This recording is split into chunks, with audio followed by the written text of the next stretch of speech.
Bulletin کا آغاز کریں گے اس اہم خبر کے ساتھ۔ امریکہ اور ایران کی جنگ، پاکستان کی دونوں ممالک کو مذاکرات کی میز پر بٹھانے کی کوششیں۔ نیو یارک ٹائمز کے مطابق امریکہ نے جنگ بندی کا 15 نکاتی منصوبہ پاکستان کے ذریعے تہران تک پہنچا دیا۔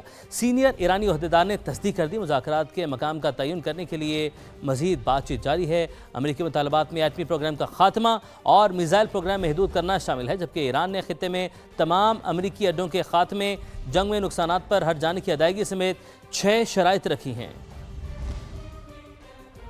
امریکہ اور ایران کے ممکنہ مذاکرات، فریقین کے مطالبات اور شرائط منظر عام پر۔ نیو یارک ٹائمز کے مطابق امریکہ نے جنگ کے خاتمے کے لیے 15 نکاتی منصوبہ ایران کے سامنے پیش کر دیا۔ امریکی مسودہ پاکستان کے ذریعے تہران تک پہنچایا گیا۔ ایرانی میڈیا کا دعویٰ ہے کہ مذاکرات کے لیے تہران نے 6 بنیادی شرائط سامنے رکھی ہیں۔ ایرانی جوہری پروگرام کا خاتمہ امریکی مطالبات میں سر فہرست ہے، جبکہ ایران نے جنگ دوبارہ شروع نہ کرنے کی گارنٹی مانگی ہے۔ امریکہ چاہتا ہے ایران اپنا میزائل پروگرام محدود کرے، لیکن ایران خطے میں تمام امریکی اڈوں کے خاتمے اور جنگ میں نقصانات پر ہٹ جانے کی ادائیگی کا مطالبہ کرتا ہے۔ آبنائے حرمت سے آمدرفت کی بحالی بھی امریکی مطالبات میں شامل ہے، لیکن ایران چاہتا ہے امریکہ آبی گزرگاہ پر ایران کا حق تسلیم کرے۔ تہران نے مشرق وسطیٰ میں جاری تمام جنگیں روکنے اور ایران مخالف عناصر کو ملک بدر کرنے کا بھی مطالبہ کیا ہے۔ امن کے لیے کوششیں، پاکستان نے سعودی عرب کو اعتماد میں لے لیا۔ وزیراعظم شہباز شریف ولی عہد شہزادہ محمد بن سلمان سے ٹیلی فونک رابطہ ہوا۔ پاکستان کی سفارتی کوششوں سے آگاہ کیا گیا۔ سعودی عرب پر حالیہ حملوں کی مذمت کی گئی، مکمل یکجہتی اور غیر متزلزل حمایت کا اعادہ کیا۔ شہزادہ محمد بن سلمان کی جانب سے پاکستان کی امن کوششوں کی تعریف، رپورٹ کریں گے عثمان خان۔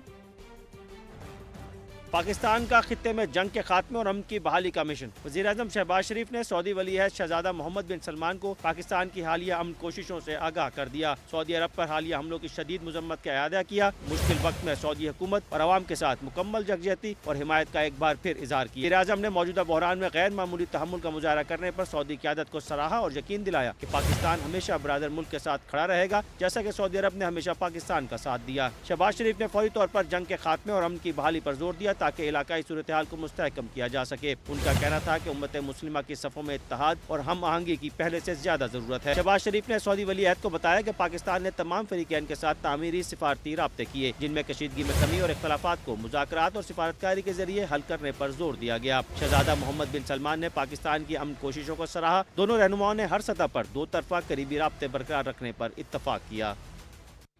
چین کی مشرق وسطیٰ میں جنگ بندی کی کوششوں کی حمایت۔ چینی دفتر خارجہ کے ترجمان کا کہنا ہے جنگ بندی اور امن مذاکرات کی کوشش انتہائی اہم اقدامات ہیں۔ چین کشیدگی میں کمی کی تمام کوششوں کی حمایت کرتا ہے۔ مشرق وسطیٰ میں امن و استحکام عالمی برادری کے مفاد میں ہے۔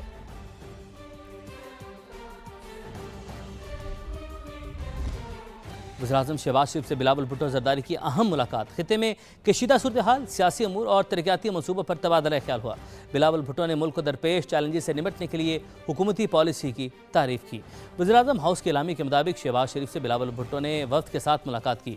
وزیراعظم نے خلیج میں جاری صورتحال اور پاکستان کی سفارتی کوششوں سے آگاہ کیا۔ ملاقات میں باہمی دلچسپی کے سیاسی اور ملکی امور پر بھی تبادلہ خیال کیا گیا۔ سندھ میں جاری وفاقی ترقیاتی منصوبوں کا بھی جائزہ لیا گیا۔ ذرائع کے مطابق پیپلز پارٹی کے وفد نے NFC ایوارڈ پر نظر ثانی کا معاملہ بھی اٹھایا، جس پر وزیراعظم نے مشاورت کی یقینی دہانی کروائی۔ اب آپ کو بتائیں کہ خطے میں جاری جنگ اور اس کے اثرات کم سے کم کرنے کے لیے ملک بھر میں سمارٹ لاک ڈاؤن لگانے پر غور کیا جا رہا ہے۔ توانائی اور فیول کی بچت کے لیے 1 ماہ کے لیے ہائبرڈ ورکنگ ماڈل نافذ کرنے کی بھی تجویز ہے۔ عثمان خان سے معلومات حاصل کرتے ہیں۔ عثمان، کن کن اقدامات کے اوپر غور کیا جا رہا ہے؟ دیکھیں، ایک تو جو 5 روز سرکاری دفاتر ہیں ان کو 3 دن دفتر اور 2 دن آن لائن کام کرنے، اسی طرح 6 روز کام کرنے والے 4 دن دفتر اور 2 دن آن لائن کام کرنے، 50% دفاتر میں روٹا سسٹم نافذ کرنے اور آمد و رفت میں وسائل میں کمی کا ہدف جو ہے وہ اس کی تجویز دی گئی ہے۔ آن لائن حاضری کے لیے مانیٹرنگ سسٹم قائم کرنے اور 65% حاضری لازمی قرار دینے کی شرط کی تجویز دی ہے۔